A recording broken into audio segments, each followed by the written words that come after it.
Yo, what's up mga lads? So, welcome back to my channel again, and this is Emperor Khan, as you can see. So, ang topic natin ngayon is how to get extra 20%.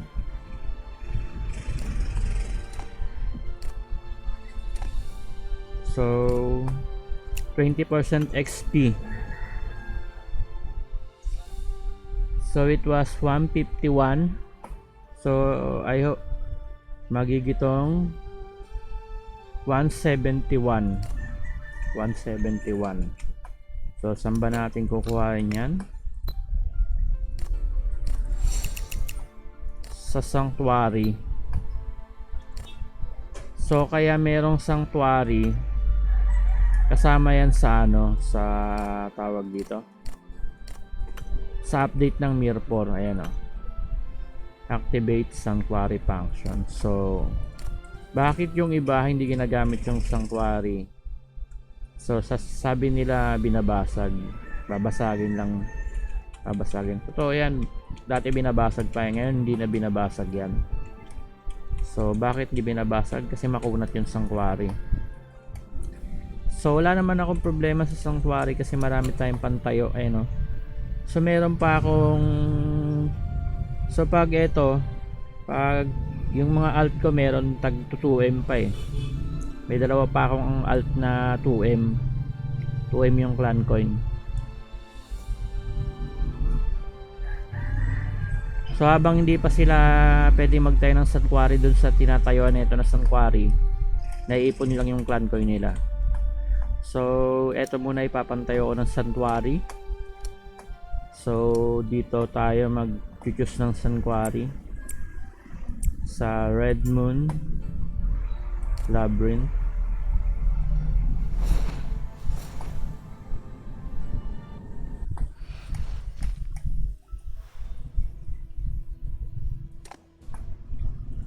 So as you can see, here it is. There is the sanctuary, 10k, and we gonna register it.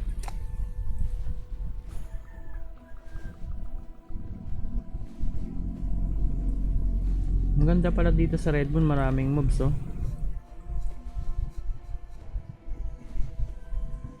Unlike sa ibang sanctuary, parang kaunti yung mobs dito banda. Dito madami oh. Kitang kita mo yung ganda rito yung spot. Punta tayo sa ibang sanctuary. Parang kaunti yung sa ibang sanctuary spot eh. Dito maganda sa Red Moon 1F. So maganda rito magpa-level mga 100. Level 100 maganda rito. Basta damage type ka maganda rito.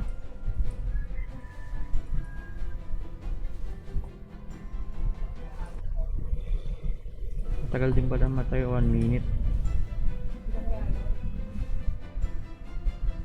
Yun, meron ng sanctuary.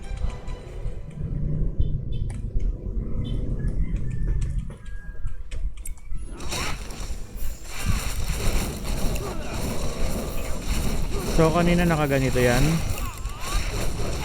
Ayan, 171. So hindi pa pala ako naka XP deck. Ayan, 228 lang. So gagamitan natin ng eto na, saka para sulit ng ganito.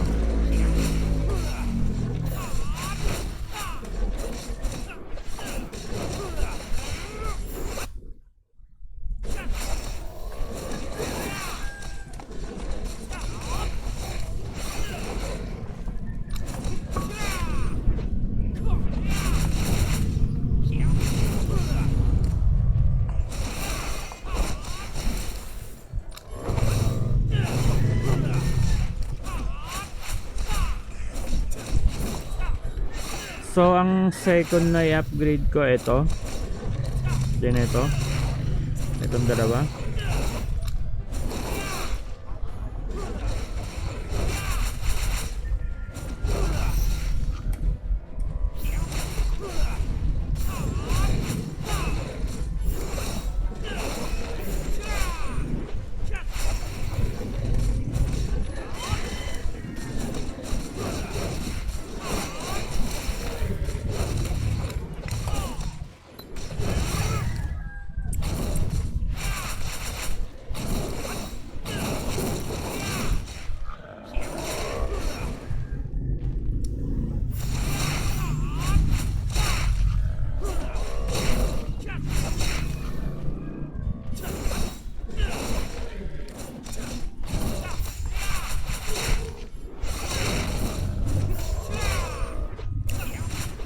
Yan na XP 258 lang.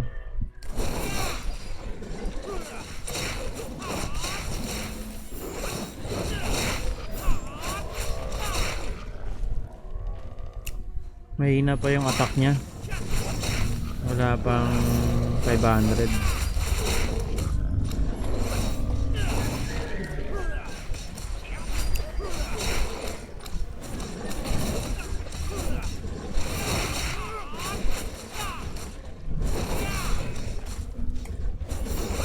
So maganda rito mga level 105. Kaya kahit mga level 1 ano below 110 pwede pa dito. Maganda rito magpa-level. Dito ka mag-grind.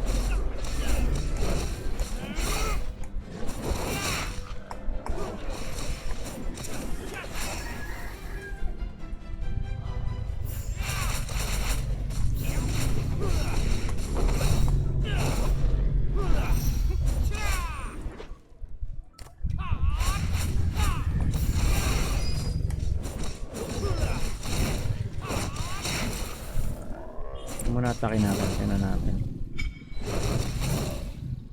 3 hours pala yung protected time nya. May assurance na 3 hours di mababasag. Ayan o. Kada. Ayan o. So kakatayo ko lang. So 3 hours siya. And then 3 days. Pag di nabasag, 3 days.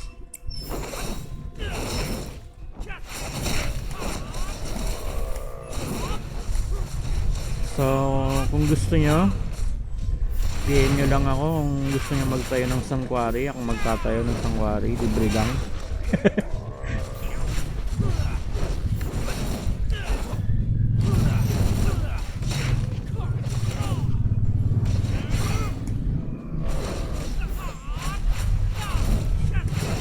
Libre ko na kayo sa sanctuary. PM, comment lang kayo dyan sa ano. Comment na lang kayo dyan sa ano.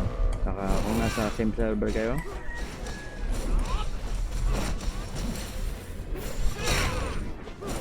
So bakit pala hindi sila nagtatayo ng sanctuary? Kasi ayaw nilang, ewan ko, baka tawag dito, yun ang command sa kanila ng ano, ng kanilang amo.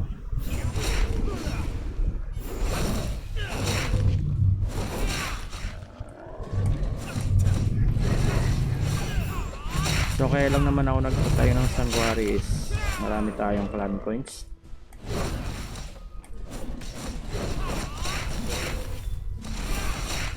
$2.8M oh. So yung iba ko talagang alt pang tayo lang ng sanctuary, pwede na. May ano pa doon, sobra pang 3M pa yun. Mga 6M pa yata yung pang tayo doon. 6M. So ito alt din pala to na account. Ay ito pala yung main. Kasi hindi ko to pwedeng ibenta eh. Meron tong sentimental value yung email nito. So hindi ko alam kung paano i-bebenta to.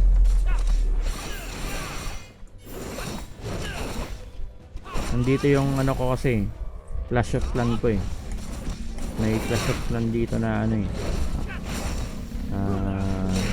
TH15 all max town hall, max lahat, TH15.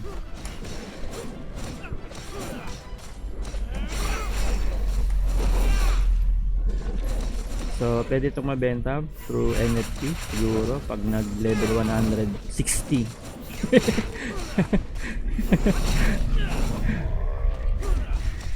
Level 160.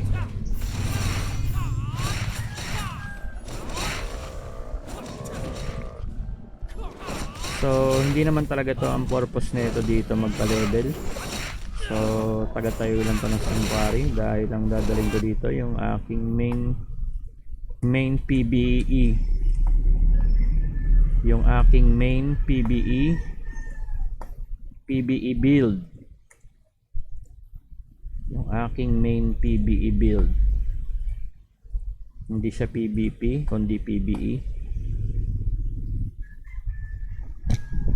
Ito yung aking main na PBE. Kitang kita nyo naman si Infernal Bolt.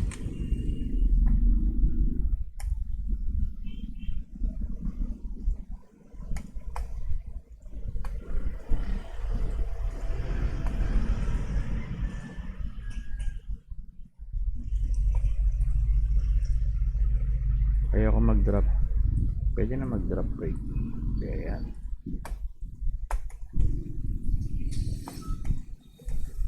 So as you can see,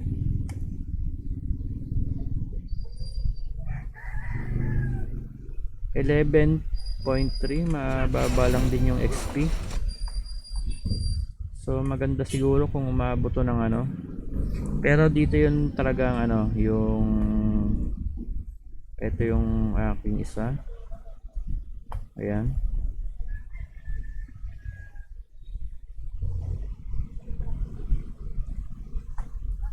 Medyo mahina pa to eh. 5-2 pa lang yung attack ko, saka 3.2 yung defense. So dapat mga pag mga ganitong level na kay 105, dapat mga ano na to, mga 4k yung defense nyo, 4k, tapos dito 7k, 4k tong PDEF, tapos physical attack 7k. So napakahina pa nito para maging PBE build. So ang kaya naman kasi ako nag PBE kasi talamak yung cheat na rito. So hindi advisable makipag PVP, lalo na pag cheater yung ka PVP nyo, or baka GM pa yung ka PVP nyo. So nagsasayang lang kayo ng katuwaan. Hindi nyo yun mapapatay, pero mapapatay nyo yun pag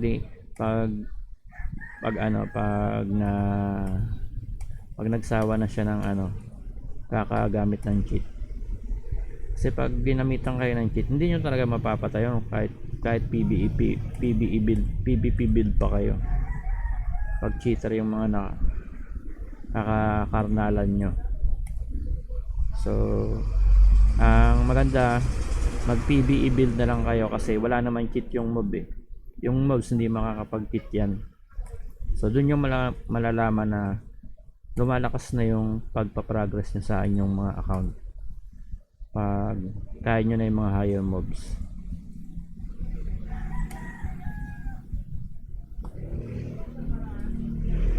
So malalaman nyo rin na malakas na yung inyong character pag mabilis na kayo magpa XP.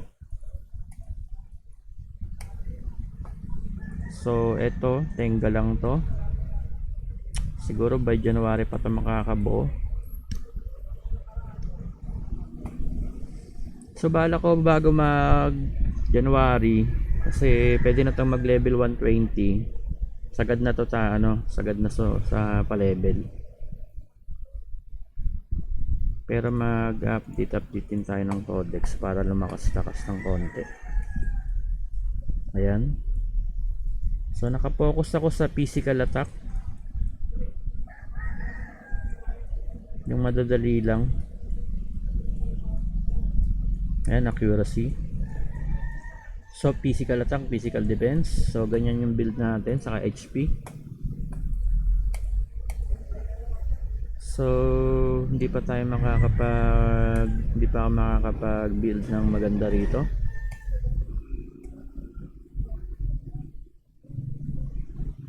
Tapos tayo sa resource eh. So need natin ng maraming DS. Supposedly maraming DS ang kailangan nito para magpa-codex. So wala tayong mapagkukuha ng DS kasi hindi naman ako nagmimina.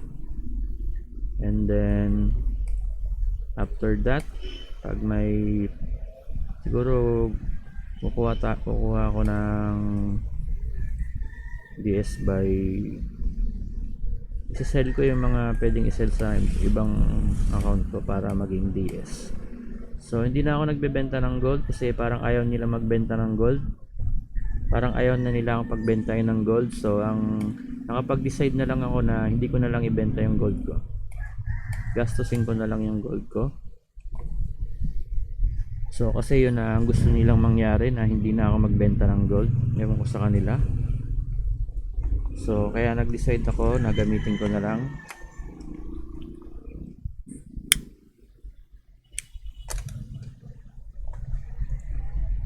Kasi humihina na yung benta ng gold. Humihina na yung bentahan ng gold ngayon. Kung magbebenta ka pa ng gold, edi mawawalan pa sila ng kikitain. Ano ba to? So pang upgrade to sa ano, naka-reserve na to pang upgrade dito sa Consti.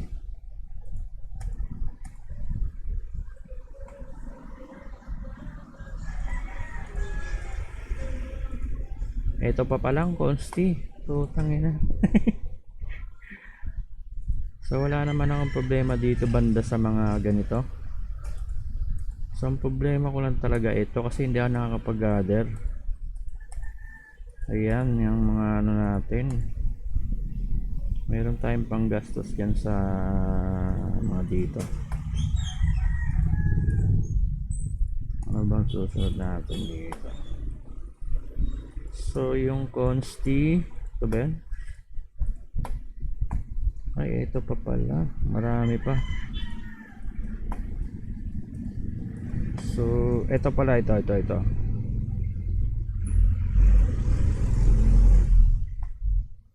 So, dapat pala ito yung ma-accomplish ko dito.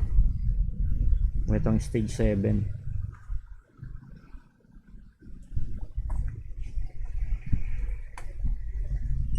So, ito madali na lang to.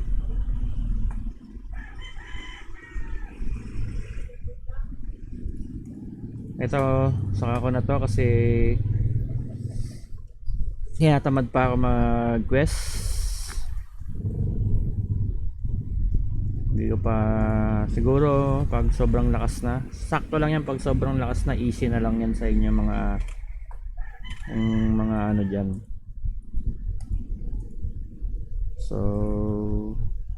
pero pwede rin pag naka-level tayo ng mabilisan. Pag naka-level ng mabilisan, eto na ano yun ko. Para ito ma-upgrade na to. So pag wala talagang ano, yung maganda rin to. Siguro magagawa ko dito hanggang dito sa 18 o kaya sa 17. Pwede na sa 17. So bale madadagdagan ako ng ano dito.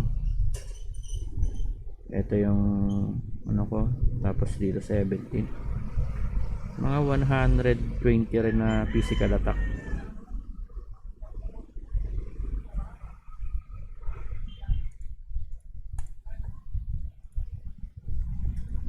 So yun lang, thanks for watching. Sa mga gusto mag-sanctuary, huwag kayong matakot, magtayo kayo ng sanctuary para basagin nila.